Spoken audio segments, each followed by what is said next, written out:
Now you say that Tai Chi is a path of reversal. What do you mean by that? Okay, so we have like the natural flow of things. From the absolute, through emptiness, through Tai Chi, to yin-yang manifested 10,000 things. This is like from the creative force down to all this matter. That's what you would call the normal path, the ascending path.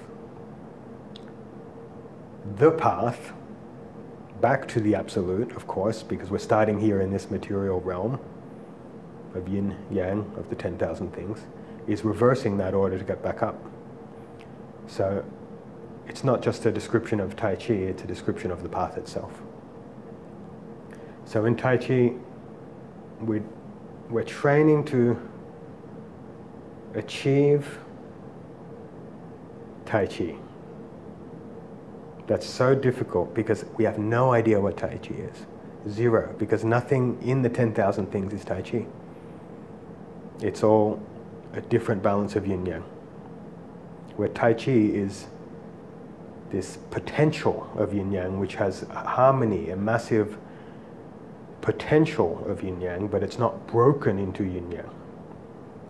Now, this is outside of our experience, so how do we train it? We train it by starting to learn what is yin, what is yang. What's hard, what's soft, what's up, down, left, right, you know, things like this, basic fundamental qualities.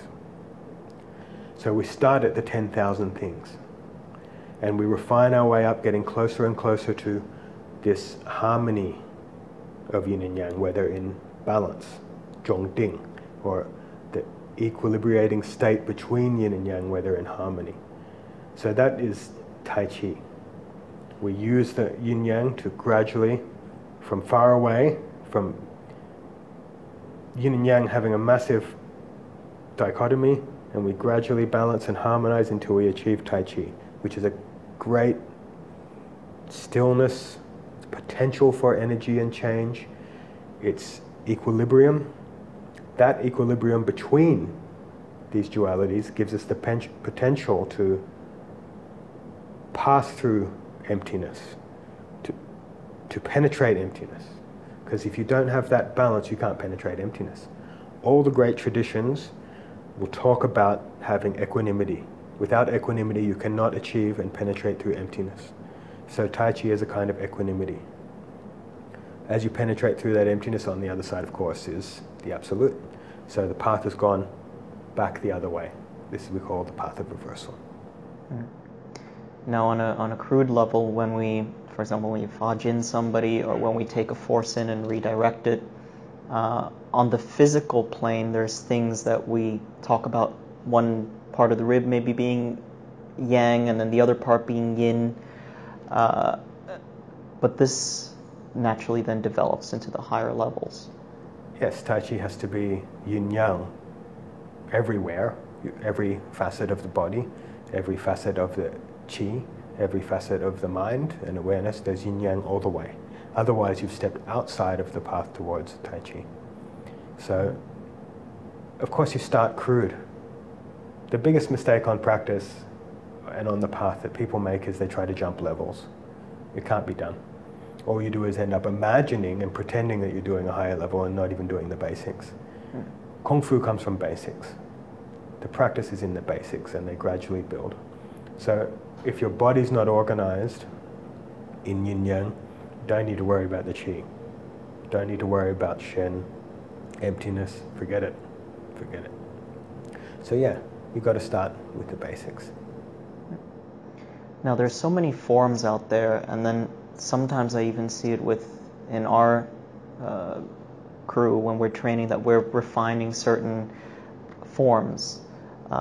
And you mentioned one time that you do a certain form for a particular practice or for your body. Can you elaborate on that? Okay, so there's this idea in the Tai Chi world, like, this form's better than that form, or I want, you know, the oldest form or the secret form. I want the fast form, and it's just children in a play yard. It's crazy. And then they try to make their form perfect. Oh, my form's so perfect. So you have gone, you are perfecting the form, as if the form has innate value. It's crazy. The purpose of the form is to perfect you. It's not for you to perfect the form. So what happened was, when things become standardized, and they went, this is the form, then everyone tries to make the form the same as the standardized version to make it perfect, and then they think they're good at Tai Chi, right? But the true purpose of form is to train you, to train your body, your chi, and your mind, to turn it into Tai Chi. Form is just an exercise, right? Why make the exercise perfect? The exercise is there to serve you. You're not meant to serve the exercise. So, for example, you're doing grass sparrow's tail. Different forms, I mean, I know many different forms within the Yang family, and it's different. They're different versions of the same postures. So which one's the right one? Which one's the traditional one? Well, you're training different things, because the form is to train you. So maybe you're forming open, you're training to open, right? So it's big and open. Or maybe you're training something tighter, so it's small. Maybe you're training certain stepping, so there's stepping or there isn't stepping.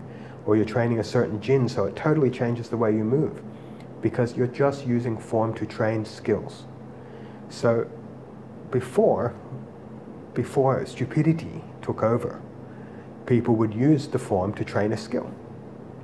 Now, say you went and learned with a master, and you trained for a while, and he taught you a way that was good for you, maybe dependent on your natural talent or something like that, so he teaches you to do the form this way. And you get pretty good, then master takes off to a different city, and you're like, oh, Sifu's gone. Then you start teaching your students, well, what do you teach them? You teach them the form that you learn. Then they think that is the form, right? Mm. But somebody else with a different character, a different physicality, maybe they got a different variation of the form. Or maybe it was a different time in the teacher's life. Maybe he was young and going hard. Maybe he was old and refined, right? Maybe he was focusing on a different aspect. So this gives rise to all these different variations of the same form. Because truly there's only one form. They're just variations. Does that answer it? Does that make sense? Yes. And you say there's truly one form, and I think this is where people kind of get confused by it. If there's just that one form, at which point is it perfect, and at which point is it, can people kind of differentiate between what is right and what is wrong for them? Well, I mean, how many Yang forms I have, I don't know, 8 or something. But they're all the same form, even though they're totally different. They're the same sequence, essentially. It's just focusing on building a different thing totally changes the external look of the form. But like I said before, it's not about making the form perfect. It's about using the form as a tool to take you closer along the path of reversal towards Tai Chi. The goal is Tai Chi. The goal is not this sequence. That would be dance.